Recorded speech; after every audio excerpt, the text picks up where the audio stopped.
Well, there are questions tonight about Mozambique's political future following the death of rebel leader Afonso Dhlakama.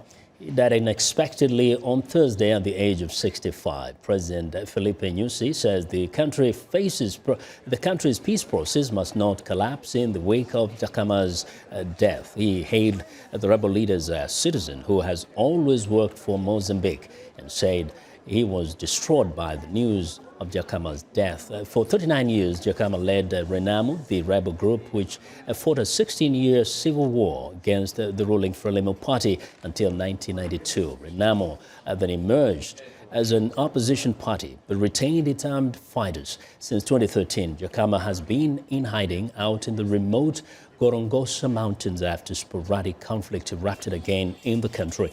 He recently opened talks with the government and took a central role in advancing the country's peace process. Now, for more on the implications of the death of Mozambique's opposition leader, Afonso Dhlakama, I'm joined in studio by Amancio Vilanculos of VOA Portuguese. Amancio, welcome to Africa 54, and I hope I didn't massacre your name. It's pretty much correct. Yes. Yes. Now, the most critical thing is that by the time Dhlakama died, there was a peace deal that was supposed to have been signed. Is there a concern that perhaps his death will have some serious implications as regards this particular peace deal? Of course, most people, according to the reports that we've been running, most people are concerned about the future of these deals. But some experts in law, particularly that we spoke to, they say this is a deal between the president and the leader of a political party. It's okay that he is dead, but they believe Renamo will be able to continue discussing with the government.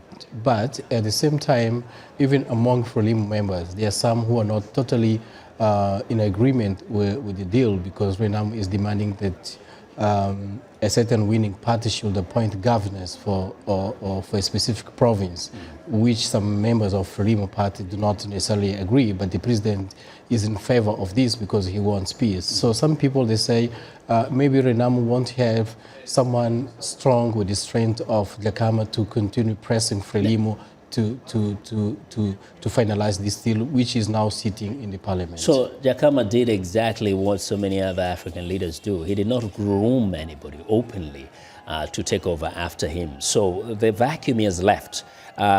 Is there any clear indication who might fill it? So far, there's not any clear indication. There are two names being normally mentioned.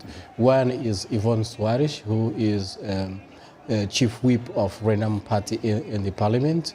But some people at the same time, they say she is very young, she is a young lady, and she does not have the legacy of the guerrilla times. Yeah. And there is Manuel Bissopo, who was very close to Afonso Dhlakama. He's the general secretary of the party. So some people, they say maybe he could be the one to lead the party. But there was not any clear indication from Renamo leader to who should be his substitute in case something happens. In this case, he died, but there's not any clear indication who will take over. In some other source of news, people say that it's not only the fact that she is young, but there's another issue here about the gender balance in African politics.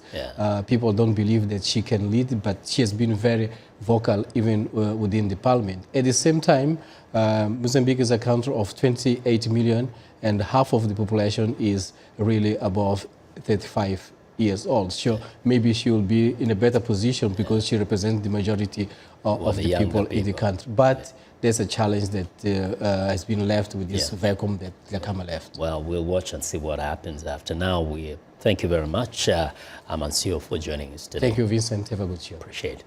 Well, Amancio Vilanculos is VOA Portuguese reporter.